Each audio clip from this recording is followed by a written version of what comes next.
নমস্কার বন্ধুরা, মিতা কিচেনে আপনাদের সবাইকে স্বাগত। আজ আবারও এক নতুন রেসিপি নিয়ে তোমাদের কাছে চলে এসেছি। আজ আমি তৈরি করব মোচার চপ।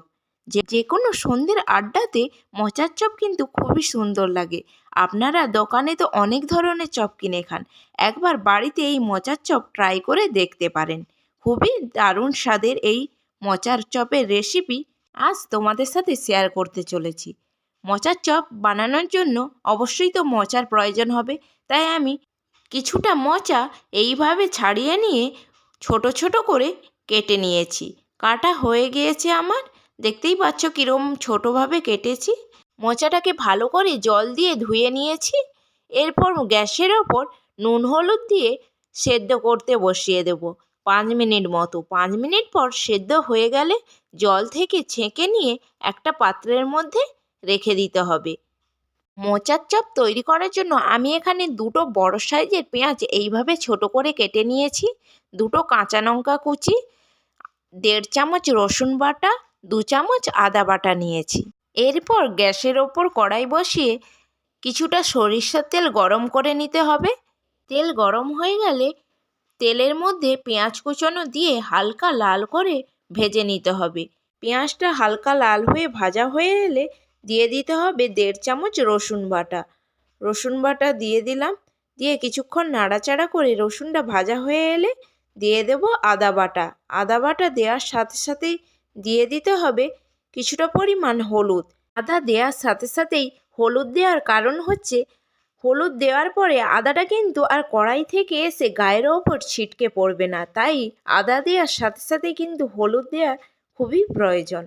আদা কিছুটা ভাজা হয়ে গেলে আগে থেকে কুচনো লঙ্কা আর সেদ্ধ করা মোচা এর মধ্যে দিয়ে দেব। সমস্ত উপকরণগুলো কড়াইয়ের মধ্যে ভালো করে নাড়াচাড়া করে নিতে হবে। এর মধ্যে দিয়ে দিলাম 1 চামচ গোটা গরম মশলাকে থেতো করে, আর দিয়ে দিলাম 1 চামচ জিরে গুঁড়ো, 1 চামচ ধনে গুঁড়ো। আগে থেকে সেদ্ধ করে রাখা একটা গোটা আলু এর মধ্যে এইভাবে ভেঙে দিয়ে দিতে হবে। পরিমাণ মতো লবণ দিয়ে দিলাম। এবার গ্যাসের ফ্লেম মিডিয়ামে রেখে পুরটাকে কিছুটা নাড়াচাড়া করে টাইট করে নেব। টাইট ভাব হয়ে এলে একটা পাত্রের মধ্যে নামিয়ে ঠান্ডা করতে রেখেছিলাম। ঠান্ডা হয়ে গিয়েছে। এরপর এখান থেকে কিছুটা পুর নিয়ে চপের আকার করে নেব। তোমরা নিশ্চয়ই দেখে বুঝতে পারছো যে কিভাবে চপগুলো তৈরি করতে হবে। প্রথমে কিছুটা পুর নিয়ে গোল করে নিয়েছি, তারপরে চ্যাপ্টা করে শুকনো বেসনের ওপর এইভাবে আরবার চেপটে দিতে হবে ভালো করে।